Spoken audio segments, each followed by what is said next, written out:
काम कराने की क्षमता होनी चाहिए। आज जो क्षमता तेजस्वी जी ने दिखाया है 17 साल में क्यों नहीं दिखाया?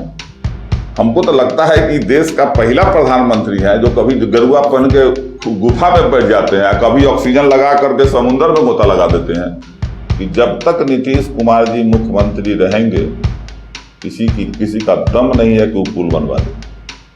लोगों को ये भरोसा है कि तेजस्वी है तो मुमकिन है।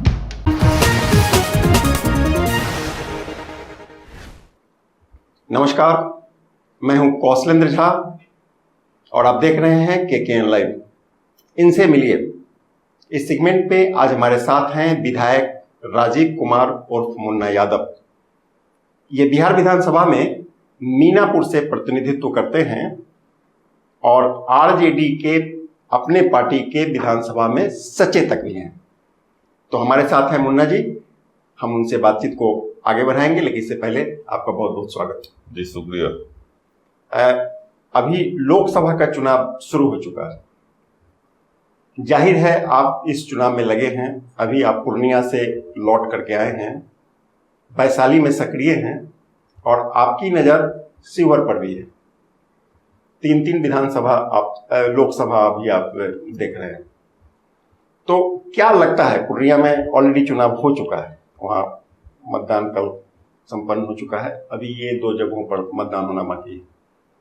पूर्णिया का मत प्रतिशत बाकी जगहों की तुलना में ठीक ठाक रहा है, मतलब उत्साह था लोगों में। तो उसका क्या असर होगा, या इन तीनों लोकसभा के अलावा बिहार में इस बार क्या स्थिति रहेगी? चूंकि आप सचेतक हैं तो आपकी नज़र 3 लोकसभा में तो आप सक्रिय हैं, लेकिन आपकी नज़र पूरे बिहार पर है। इन तमाम चीज़ों पर हम लोग बातचीत करेंगे, लेकिन इससे पहले हम लोग देखते हैं एक रिपोर्ट। या कफन से काम, छप्पन से काम नहीं चलेगा। या अगर काम करके दिखाना है तो दिखाओ, और नहीं तो जनता आपको बाहर करेगी। आ गया है कि परिंदों को मंजिल मिलेगी यकीनन ये फैले हुए उनके पर बोलते हैं। परिंदों को मंजिल मिलेगी यकीनन ये फैले हुए उनके पर बोलते हैं। अक्सर वो लोग खामोश रहते हैं जमाने में जिसके हुनर बोलते हैं। आज पूरे बिहार में मुख्यमंत्री जी और उप मुख्यमंत्री जी का हुनर बोलता है कि बिहार जो है विकास, न्याय के साथ विकास कर रहा है। अध्यक्ष महोदय, एक तरफ जहां हम गांव के विकास की बात करते, एक तरफ जहां हम कहते हैं कि भारत की आत्मा गांव में बसती है, शहर का विकास चाहता है, ये लोग गांव का विकास नहीं चाहता। लेकिन मैं देखता हूं कि आज गांव के जिस गली में चले जाइए, आज सड़कें चकाचक मिलती है। शहर का जैसा स्थिति आज माननीय मुख्यमंत्री जी के नेतृत्व में गांव में दिखाई देता है।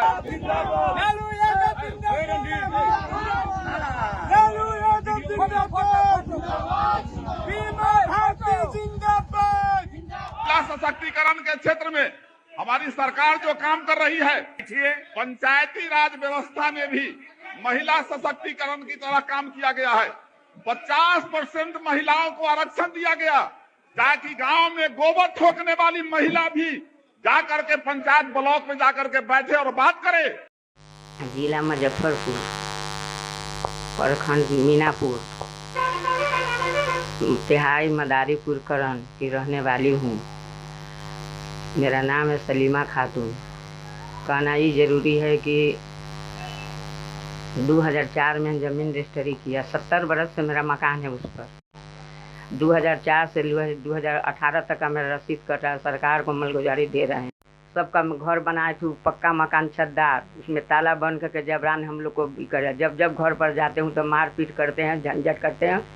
आज घर पर मेरे जाने नहीं देते। थाना से गए, थानों भी नहीं सुनवाई ले रहा है, सब बिका हुआ है। सीओ के पास गए, सीओ भी नहीं सुना। वीडियो को कहें, वीडियो भी नहीं सुने। 3 काम किए हैं।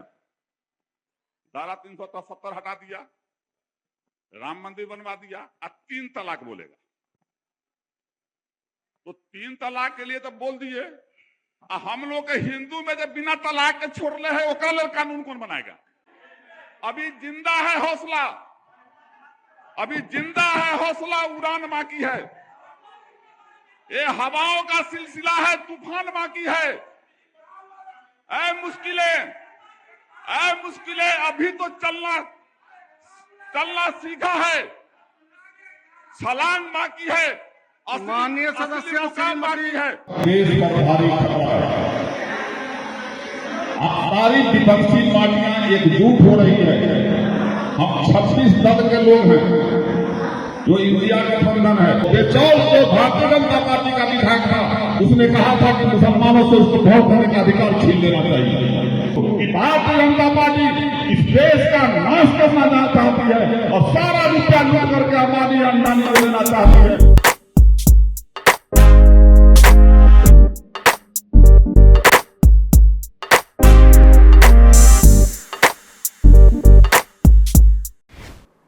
अभी आपने रिपोर्ट देखा, जी हाँ देखा। उस पर बहुत सारी बातें होंगी आगे, लेकिन हम शुरुआत करना चाहेंगे सबसे लास्ट तस्वीर से, जिसमें आप अपने पोती के साथ हैं, छोटी बच्ची। जी हाँ, बहुत प्यारी है, बहुत प्यारी है।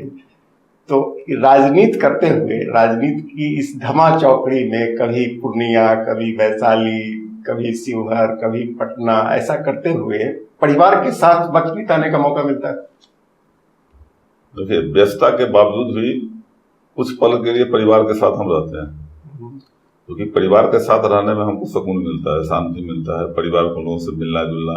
और वो छोटी सी पोती है, और जब देखती है तो दादा दादा करके बोलती है, तो उस समय सारा दुख, सारा परेशानी खत्म हो जाता है। इसलिए परिवार के साथ। और दूसरी बात है कि हम लोग जिस दल से आते हैं, आदरणीय लालू जी पूरे देश में व्यस्त रहते हैं, उसके बाद भी परिवार से जुड़े रहे, परिवार पर ध्यान देते रहे। तो हम लोग तो विधानसभा में है, ठीक है, 2-3 लोकसभा देखना पड़ता है, परिवार के साथ टाइम बिताते हैं। जब बाहर रहते हैं तो कभी उन बच्चियों की याद आती है? जरूर आती है, बच्चियों की याद आती है। हमारी माँ अभी 80 साल की है, उनसे उनकी याद आती है। हम अधिकतर टाइम जब घर पर रहते हैं तो माँ का आशीर्वाद लेके निकलते हैं। आप महिला सशक्तिकरण की बात कर रहे थे अभी, और आप ही के विधानसभा की वो महिला है जिसका कहना है कि हम अधिकारी के पास दौड़ लगाते रह गए, हमारी कोई सुनने वाला नहीं था। तो आपको क्या लग रहा है कि भ्रष्टाचार जो सरकारी महकमों में है, इस पर कोई अंकुश नहीं लग पाया? देखिए, भ्रष्टाचार तो है, अफसरशाही चरम पर है, लेकिन जिस महिला को हमने देखा है अभी, इस महिला से हम भी मिले हैं। ये मुख्यमंत्री जी के यहाँ भी मिली, एक डीएम साहब के यहाँ भी मिली है, उसके बाद कमिश्नर साहब से भी मिली है, बीडीओ से मिली, सीओ से मिली। और इसके बारे में हमने पता भी लगाया है। हम गांव, जो मदारीपुर हमारे बगल का गांव है, वहां 2-4 लोगों से बात किया कि भाई इस महिला के साथ क्यों ऐसा हो रहा है। तो लोगों ने कहा कि ये महिला समाज के बात नहीं मानती है। अच्छा, हम पता लगाए थे, हम तो हमारे बगल के पंचायत मदारीपुर कर्ण की है। हम पर भी गुस्सा करके गई थी जब हम इसको पता कहे इसको कि भाई आप समाज जो कहता है, समाज की बात क्यों नहीं मानते। इसको अपने मतलब कि पट्टी पैदार वाला मामला है इसका। अच्छा, ये महिला आप पर भी गुस्सा कर दी? हाँ, करेगी ही। हम पर आपके बारे में तो एक चर्चा है कि आप बड़ा दबंग हैं, बाहुबली है, दबंग बाहुबली। और एक महिला भी आप पर गुस्सा कर देती है। अरे वो अधिकार है उसका ना, वो हमको वोट देती है ना, वो अधिकार तो जमाएगी, अधिकार देगी। अब जो नहीं देता है वो थोड़े। और रही बात बाहुबली, हम थोड़े हैं। हाँ, हमें एक है कि हम जो बात होता है सही बात किसी को बोलते हैं। अभी पूर्णिया गए थे आप, वहां पप्पू जी के बारे में आपने ही बताया था कि उनका वहां बड़ा चलता है, उनका भय है, लोगों में दहशत है, आपने ही बताया था ऑफ द रिकॉर्ड जब हमारी बात हो रही थी। तो पार्टी ने बहुत सारे विधायकों के नाम पर विचार करने के बाद आपको भेजा था उस दहशत से निजात दिलाने के लिए। तो इसका तो मतलब कि पार्टी भी आपको मानती है कि आप बाहुबली हैं? नहीं, पार्टी बाहुबली नहीं मानती है, क्योंकि पार्टी मानती है कि हाँ, हम वर्कर थे पार्टी के।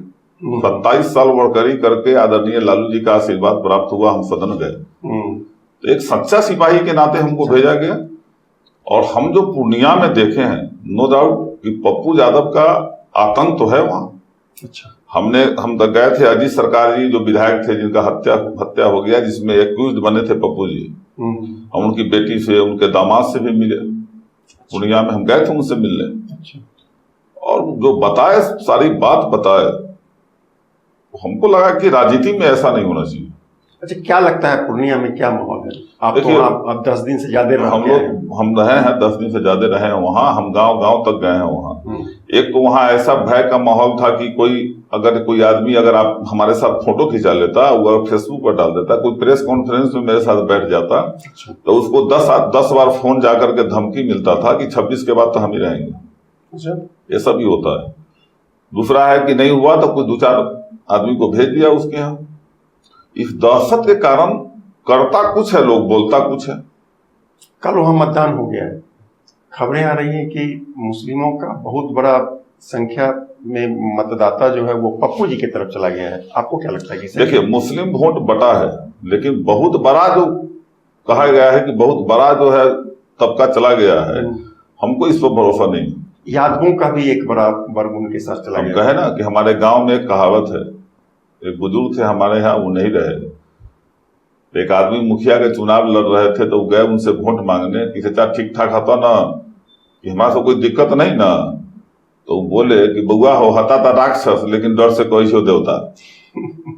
और सेम कहावत पूर्णिया का है। अब जनता क्या की है, मत तो जनता दी है, लेकिन दहशत में पूर्णिया जी रहा है।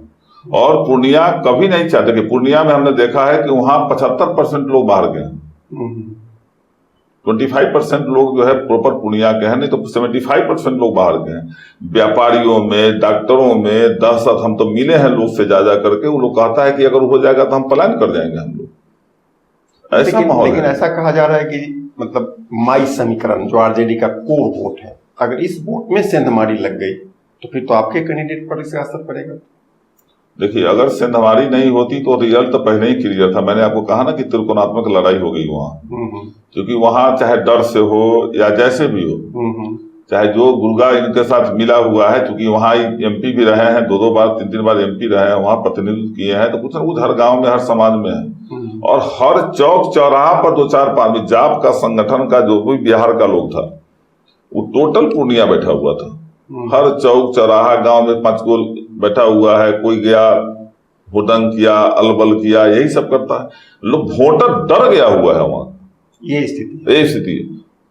अच्छा, एक ही हमको बताइए कि जो इलेक्शन है, इसमें जो मुद्दा आप लोग उठा रहे हैं, गरीबी, बेरोजगारी, महंगाई, इसके साथ साथ भ्रष्टाचार को क्यों नहीं मुद्दा बना रहे हैं? आप स्वयं मानते हैं कि भ्रष्टाचार है? नहीं तो हमारे नेता तो बोलते हैं। क्या करेंगे? क्या ब्लूप्रिंट है आपके पास अगर आप सत्ता में आते हैं या आपके विधायक बनते हैं, सांसद आपके विधायक तो आपके हैं, सांसद आपके बनते हैं, तो फिर आप इसके लिए क्या करेंगे? जैसे आपको बता दें कि हमारे यहाँ और जो भी है विकास का काम हुआ, सड़क है, पुल है, पुलिया है, ये सब तो मैंने किया है वहाँ।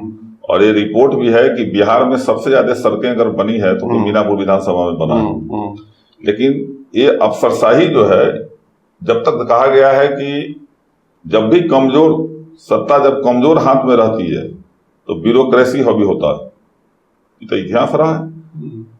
और जब ये मजबूत हाथ में सत्ता आता है तो ब्यूरोक्रेट सब सोचने पर मजबूर हो जाता है। अभी सत्ता कमजोर हाथ में, बिल्कुल। या आप भी फील करते हुइएगा।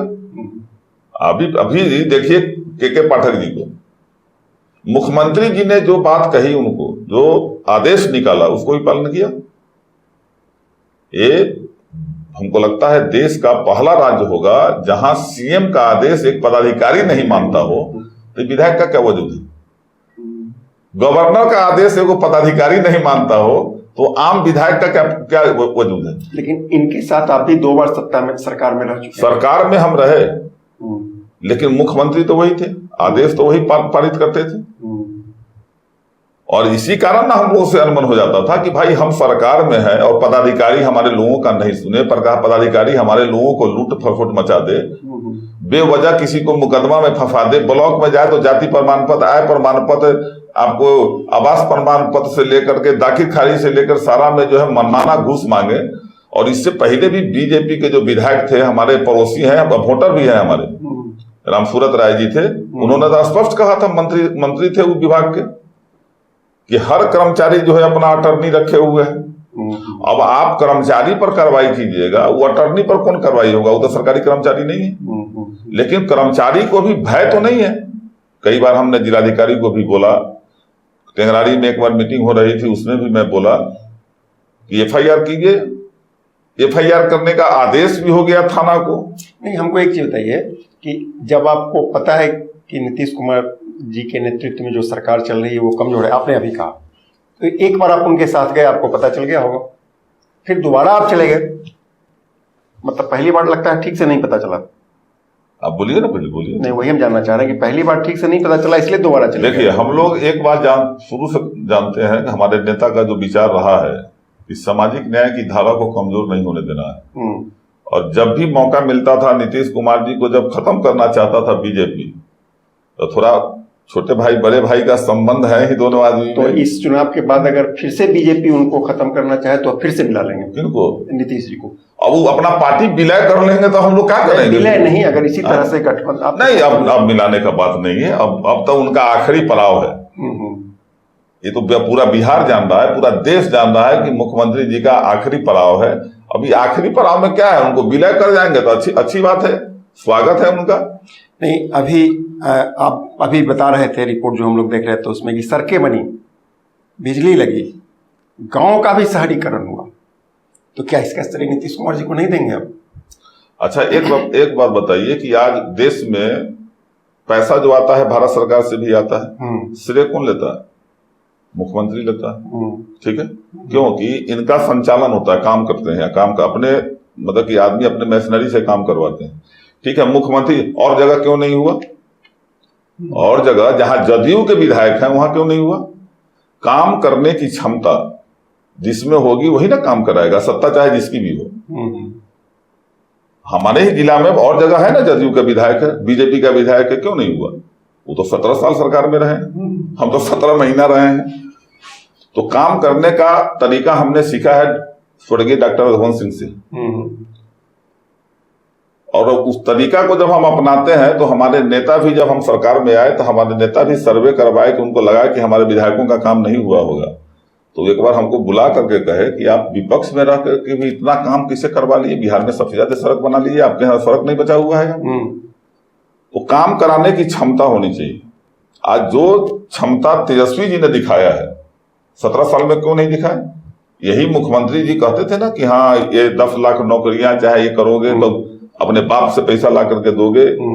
सुशील मोदी जी कहते थे कि भगवान भी आके राजकर्मी का दर्जा नहीं देगा। अब तो बेचारे बीमार हैं, मैं शुभकामना देता हूँ, मेरी शुभकामना है उनको कि स्वस्थ हो जाए, ईश्वर से कामना करते हैं। वो भी बोलते थे कि भगवान भी राजकर्मी का दर्जा नहीं दे सकता।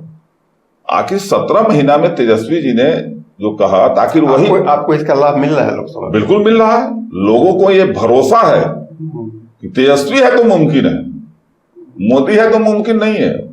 लहर किसका दिख रहा है बिहार में? पूरे बिहार में इंडिया गठबंधन का लहर बुझा रहा है नहीं आपको? अब जो भी चुनाव हुआ है 2-3 सीट पर जो है मतलब कि ज्यादा कंटेस्ट है। कहाँ का? आप जैसा अभी पूर्णिया का बोले, पूर्णिया में है, और इधर हमको जो मालूम हुआ है थोड़ा किशनगंज का है, बाद बाकी तो कहीं है नहीं। किशनगंज में मामला फंस रहा है। मैं कहा ना कि किशनगंज का भी मामला आ रहा है कुछ, बाद बाकी तो कुछ है नहीं और जगह। आपकी समझ से बाकी सीट पर आपकी स्थिति अच्छी है? बिल्कुल। प्रथम चरण में जो चुनाव हुआ है वो तो 4 सीट क्लियर है। अच्छा, वो 4 सीट इंडिया गठबंधन का है। अच्छा, आपको क्या लगता है कि इस बार मोदी लहर क्यों नहीं है? अरे भाई, कब तक ठगिएगा आप? धर्म के नाम पर, जात के नाम पर, काम कुछ नहीं है। आप क्या कहे थे, आप आए थे सत्ता में तो कि हमको 50 महीना दे दो। पहले 50 दिन बोले थे, बाद में बोलने लगे 50 महीना दे दो, कि अगर मैं महंगाई कम नहीं किया, बेरोजगारी खत्म नहीं किया, तो देश के किसी चौराहे पर हमको खड़ा करके जो करना है कर दो। ये मोदी जी बोले थे, हम नहीं बोल रहे हैं। ठीक है, तो आप जितना बोले, मैं अगर बीजेपी का 2013 से और अभी तक का खाली आप उसका बयान चला दीजिए हर नेता का, बोलने के लायक रहेगा। स्मृति ईरानी 50 रुपया सिलेंडर का दाम बढ़ गया था, सिलेंडर लेके माथा पर बैठ गई थी। ठीक है, और आज जो है 900 रुपया सिलेंडर का दाम, 800 रुपया सिलेंडर का दाम बढ़ गया। चुप क्यों है? 2 करोड़ नौकरी सरकार है, वो नहीं। आज आप माथा पर लेके बैठिए। क्या आज? अरे हमारी सरकार ने तो मैनिफेस्टो में दिया है कि हमारी सरकार बनेगी, हम गैस सिलेंडर 500 रुपये करेंगे। ये बोला है कि रक्षाबंधन पर मैं महिलाओं को 1 लाख रुपया दूंगा। ये भी बोला है कि साल में देश में अगर हमारी सरकार बनती है तो 1 करोड़ नौकरी देंगे। ये जो सवाल जो हमारा नहीं मैनिफेस्टो तो पार्टी सरकार जो का, आपकी बनेगी तो आपकी तो सरकार बनेगी नहीं, गठबंधन की सरकार बनेगी, तो क्या जरूरत है? मतलब ये कैसे आप भरोसा दिलाइएगा कि आपने जो घोषणा जारी किया है, घोषणा पत्र जारी किया है, तो बाकी आपके गठबंधन के साथी भी उसको मान लेंगे? नहीं देखिए, हमारे साथ जो है कांग्रेस अलायंस शुरू से रहा है, कांग्रेस के हम मजबूत साथी हैं और हमको लगता है आदरणीय सोनिया जी और राहुल जी से अच्छा संबंध है हमारे नेता का, आदरणीय तेजस्वी जी का भी और लालू जी का भी। और हमने जो देखा कि कोर्ट से जब वो बरी हुए तो सबसे पहले राहुल जी कहाँ गए? सबसे पहले गए लालू जी से मिलने। शुरू से सोनिया जी के साथ इनका अच्छा संबंध भरोसा रहा है कि कांग्रेस बिल्कुल इसको भरोसा है, बनेगी। कांग्रेस काम करेगी। अच्छा, ये तो राष्ट्रीय स्तर की बात हो गई, लेकिन अगर हम लोग वैशाली लोकसभा की बात करें तो यहाँ चांदपरना पुल, मोतीपुर में चीनी मिल और किसानों के लिए प्रखंड स्तर पर कम से कम एक, ज्यादा हो तो बेहतर, लेकिन कम से कम एक भी कोल्ड स्टोरेज का मुद्दा बड़ा लंबे समय से उठता रहा है, दबता रहा है।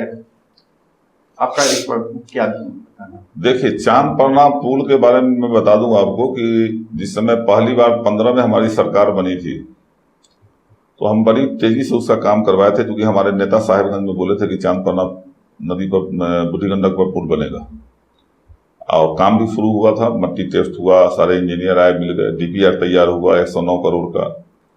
और जब तक ये प्रक्रिया सब पूरा हुआ तब तक सरकार से हम अलग हो गए। उसके बाद भी हम गए मुख्यमंत्री जी से मिलने। मुख्यमंत्री जी ने हमको कहा कि विधायक जी, नदी को ज्यादा मत मानिए। हम बोले मुख्यमंत्री जी को कि हमको ये गंडक नदी पर कहते हैं नदी को मत बांधिए, आप गंगा नदी पर 5 को पुल बना रहे हैं, बांध रहे हैं। गंगा नदी बना जाएगा, गंडक नदी का लाइफ लाइन है मेरे मीनापुर का। तो मुख्यमंत्री ने जवाब नहीं दिया, उसको सेंटिंग कर पेंडिंग डाल दिया। फिर इधर जब हमारी सरकार बनी, हम कल हमारा कार्यकर्ता मीटिंग था, जो अभी प्रभारी में प्रत्याशी है यहाँ, मैं स्पष्ट बोला कि जब तक नीतीश कुमार जी मुख्यमंत्री रहेंगे किसी का दम नहीं है कि वो पुल बनवा दे। क्योंकि मैं तेजस्वी जी से फिर बात किया था तो उन्होंने, मैंने ऐसा आप काहे कह रहे हैं? क्योंकि भाषा देखे उनका वैसा, उनका भाषा से मैं बोल रहा हूं। अब नदी को मत मानिए, संभव नहीं है, ये भाषा से लगता है। एक चीफ मिनिस्टर के लिए 109 करोड़ का योजना जो है संभव नहीं है। आप 300 करोड़ के मट्टी भरवा सकते हैं एयरपोर्ट के लिए। 300 करोड़ का था ना एयरपोर्ट का योजना कि हम मट्टी भरवा के देंगे, आप एयरपोर्ट बनाइए। आखिर इसी मीनापुर को जोड़ने के लिए 130 करोड़ रुपया का अलॉटमेंट हम करवाए कि नहीं करवाए? बेलवा घाट से लेकर के मीनापुर तक बागमती घाट चालू कराने के लिए कैबिनेट से मंजूरी मिल गई, काम भी हो रहा है, काम भी शुरू हो गया है। लेकिन उसके बारे में कहा जा रहा है कि वो बड़ा पुराना 1962 का या उससे पुराना नक्शा पर कर रहा है, और अब जहां से वो निकाल रहा है उसमें बहुत सारे लोगों का दाखिल खारिज हो चुका है, उस जमीन का बहुत सारे लोगों का घर बन चुका है, उसमें उजाड़ा जा रहा है उन लोगों का घर। बड़ा देखिए, अभी तो नहीं उजड़ रहा है किसी का, वैसा अगर सिचुएशन होगा उसका जांच होगा, फिर देखा जाएगा। अगर पुराने नक्शा से है तो फिर नया नक्शा जोड़ा जाएगा, लेकिन किसी आदमी को उजड़ने थोड़ा दिया जाएगा। तो आपको मैं बता रहा था अभी चांदपरना पुल के बारे में, तेजस्वी से हमारी बात हुई, उन्होंने कहा कि आपके इसी काल में मैं वहां चांदपरना पुल का शिलान्यास करूंगा। बड़ी खुशी हुई हमको। फिर पलटू चाचा फिर पलट गए, बड़ी दुर्भाग्य है, बड़ी मतलब दुखी हुए हैं। तो आपका बड़ा व्यक्तिगत संबंध है, कई बार आप हमको बताए हैं, फोन पर भी आपकी बात होती रहती है। तो एक चांदपरना पुल की एक बार चाचा से मिलना चाहिए था, भतीजा। मैं 2 बार मिला था उनसे, मुख्यमंत्री जी से 2 बार मिला था, जाकर के विधानसभा के उनके चेंबर में जाकर मिला, मैंने समझाया, बात भी किया, उसी में ही सारी बात हुई थी। मतलब चाचा मानने को तैयार, चाचा मानने के लिए तैयार नहीं है, और हमारे नेता तो माने हुए हैं। अच्छा, अभी आप वैशाली के लिए सक्रिय हैं, पूर्णिया से लौटने के बाद शिवहर पर आपकी नजर है, पूरे बिहार पर आपकी नजर है, वैशाली के लिए आप बहुत सक्रिय हैं। तो आपको क्या लगता है वैशाली में इस वक्त क्या होगा? ये आपको नहीं बुझा रहा है? नहीं, हम आपसे जानना चाहते हैं। देखिए, वैशाली का एक तरह से मैं कहूंगा कि 2014 से लेकर के और 2024 तक दुर्भाग्य रहा है। जिस समय रघुवंश बाबू थे और जब सदन में गरजते थे और हमको याद है कि हम लोग पदयात्रा किए थे मेडिकल कॉलेज को एम्स के लेकर के, रघुवंश बाबू स्वर्गीय रघुवंश बाबू हम लोग के साथ पदयात्रा में थे और पूरे जिला का हम लोग पदयात्रा किए थे। तो उस समय गुलाम नबी आजाद जो है हेल्थ मिनिस्टर थे सेंट्रल में, योजना आयोग से पास हो गया मुजफ्फरपुर मेडिकल कॉलेज एम्स का। फिर उसके बाद 14 में सरकार नहीं बनी, रघुवंश बाबू सांसद रहे नहीं। हमको दुख है कि यहां 2 सांसद रहने के बाद भी एक शब्द नहीं बोल पाया। उत्तर बिहार का राजधानी मुजफ्फरपुर, एम्स भी नहीं बना, एयरपोर्ट भी नहीं बना, एम्स भी नहीं बना, एयरपोर्ट भी नहीं। किस मुद्दा पर बात किया आप लोगों ने? हम वैशाली और मुजफ्फरपुर की जनता, मैं तो साफ बोलता हूं कि आपने क्यों नहीं मामला उठाया? तो जो सांसद थे उस समय मुजफ्फरपुर में, अब वैशाली में बात की नहीं, उस समय जो सांसद थे मुजफ्फरपुर के, मान लिया, हाँ, आप अजय निषाद जी के बारे में बोल रहे हैं, बोलिए ना। और जिन्होंने नहीं उठाया मुद्दा, या जिन्होंने पिटीशन पर दस्तखत कर दिया एयरपोर्ट के लिए, दरभंगा एयरपोर्ट के लिए, जो अभी आप इल्जाम लगा रहे हैं, अब तो वो आपके उम्मीदवार हैं, अब क्या कहेंगे? अब एक बार बताते हैं, ये तानाशाह सरकार ऐसा है केंद्र में कि आप देखते होइएगा कि 2 मुख्यमंत्री को ईडी से पूछताछ करवा करके, कोई एफआईआर नहीं है, ईडी से पूछ करके अंदर कर देता है, ठीक है, जिसमें अरविंद केजरीवाल हैं, हेमंत सोरेन जी हैं। तो ये बेचारे सांसद लोग जब मुख्यमंत्री को जेल में धर देता है तो ये सांसद क्या करेगा? तो मतलब आप, और यहां जो हमको लगता है कि बोलने की आजादी बीजेपी में नहीं है, जो शीर्ष नेतृत्व है उसके सामने में बोलने की आजादी नहीं। आप अपने क्षेत्र की बात नहीं रख सकते, वो जो कहता है सुनिए। ऐसी स्थिति में क्षेत्र का विकास होगा क्या? तो ऐसे लोगों को हटा दो। 2014 से पहले आपका कहना था कि वैशाली का सौभाग्य था, दुर्भाग्य 2014 से शुरू हुआ। तो क्या आप ये दावा करते हैं कि इस बार 2024 में फिर से वैशाली को उसका सौभाग्य लौटेगा? उसका कारण है, देखिए, मुन्ना शुक्ला जी का हम उतना ऐसा नहीं करते, लेकिन ये आदमी लड़ेगा अपने क्षेत्र के लिए। सड़क से लेकर सदन तक लड़ने वाला आदमी है। 2 बार पति पत्नी दोनों प्रतिनिधित्व कर चुके हैं अपने विधानसभा क्षेत्र का भी, और ये लड़ाकू आदमी है। अब जैसे जुब्बा सहनी वाला मामला हुआ था, तब विधानसभा में आवाज उठा करके भागलपुर में जुब्बा सहनी को फांसी पड़ा, तो भागलपुर जेल का नाम अमर शहीद जुब्बा सहनी के नाम पर रखा जाए, तो उसकी स्वीकृति मिल गई थी और अमर शहीद जुब्बा सहनी के नाम पर भागलपुर जेल का नाम हुआ। तो थोड़ा उम्मीद का किरण तो जगा। कहावत है कि 9 बेटा से कन्हे बेटा नीमा। मतलब आप पूरी तरीके से आश्वस्त हैं कि नहीं कि अगर वैशाली से इस बार आपको मौका मिला तो वैशाली का सौभाग्य लौटेगा? आप दावा कर सकते हैं? बिल्कुल दावा कर सकते हैं कि मुन्ना शुक्ला जो है, अगर वैशाली लोकसभा की जनता अगर सदन में भेजने का काम करेगी तो मेरा दावा है कि वैशाली के लिए वो आदमी सड़क से लेकर सदन तक लड़ेगा और वैशाली का विकास करेगा। शिवहर, जहां आपकी बहुत नजर हुआ है, क्या स्थिति? शिवहर का स्थिति नहीं देख रहे हैं? क्या लगता है आपको? बिहार में कोई पहला सीट अगर क्लियर बुझा रहा है नॉमिनेशन से पहले, तो शिवहर अभी बुझा रहा है। कितना सीट इंडिया गठबंधन को बिहार में मिलने की उम्मीद रखते हैं? देखिए, जैसा वो लोग कहता है ना, हमारे विरोधी जो बोलते हैं, जस्ट उसके विपरीत इधर होगा। मतलब 40 का 40, समझे? 1-2 सीट ले लेगा। अब जैसे हमको दिमाग में कुछ आ रहा है, लेकिन अभी बोलेंगे नहीं आपको, 1-2 सीट ले लेगा, लेकिन इंडिया गठबंधन यहां उनको इस बार सफाया कर। अब एक बार बताइए कि एक तो जनता आपके झांसा से उब गई है, महंगाई का मार सब झेलता है, हर जाति हर बिरादरी का लोग झेलता है, बेरोजगारी हर जाति हर बिरादरी में है, किसान हर जाति हर बिरादरी में, इसकी बात कोई नहीं करता। केंद्र की सरकार करती है? कभी नहीं करती। आप करते हैं मंदिर के बाद, आप करते हैं मस्जिद के बाद, आप करते हैं जाति के बाद, धर्म के बाद। इस सब से देश का कल्याण होने वाला है। हमको तो लगता है कि देश का पहला प्रधानमंत्री है जो कभी गरुआ पहन के गुफा में बैठ जाते हैं, कभी ऑक्सीजन लगा करके समुद्र में गोता लगा देते हैं। ये तो पहला, विश्व में ही पहला प्रधानमंत्री है।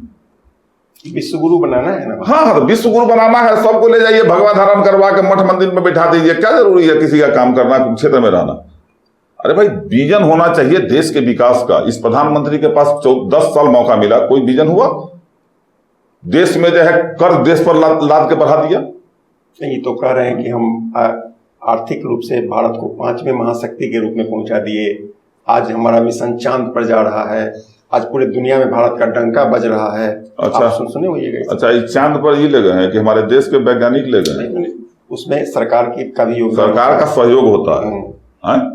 चांद पर तो हमारा वैज्ञानिक जो है देश का ऐसा ही हमारा मिसाइल मैन थे स्वर्गीय अब्दुल कलाम जी। नहीं तो अभी जो आर्थिक रूप से जो 5वां शक्ति भारत, आज हमको एक तो बताइए, आज आपका ग्रोथ जो है समझे नेपाल से कम, बांग्लादेश से कम, आपको नेपाल आंख दिखा देता है। नेपाल का क्या ग्रोथ रेट है? आपको नहीं मालूम है? नहीं, आप बताइए। नेपाल का नहीं मालूम है। अब जिस देश का ये बांग्लादेश और नेपाल से भी स्थिति खराब हो, अभी बात करेंगे आज आजादी से लेके आज तक लोग खाली पाकिस्तान हिंदुस्तान करते जा रहा है। अरे भाई, पाकिस्तान हिंदुस्तान क्यों करते हो? कभी चाइना हिंदुस्तान भी तो करो, जो तुम्हारा जो है 300 किलोमीटर से ऊपर जो है कब्जा कर लिया। इनका तो दावा है कि हमारा ग्रोथ रेट चाइना से भी ऊपर। अरे ऐसा कुछ नहीं है, चाइना से ऊपर है। कैसे है? जब निकलता है, जब रिपोर्ट आता है, साल के बाद चाइना का ग्रोथ रेट डाउन हुआ, भारत का ऊपर गया। अब देखिए महंगाई कितना बढ़ा दी है।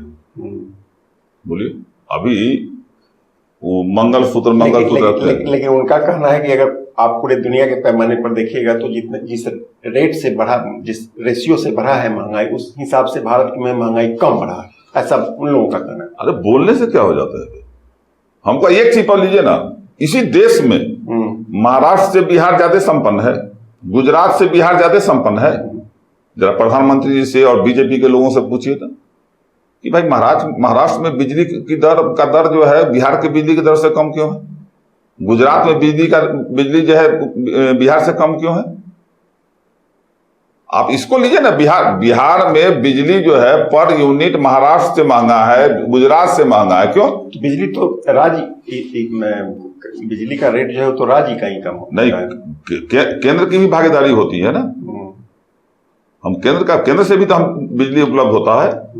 ये रेट क्यों बढ़ाया हमको? एक रेट क्यों नहीं किया? अच्छा, कुल मिलाकर के, चूंकि लोकसभा चुनाव चल रहा है, तो कुल मिलाकर के आपको क्या लग रहा है कि बिहार में जो एनडीए का नुकसान हो रहा है, आपको क्या लग रहा है, किन कारणों से हो रहा है?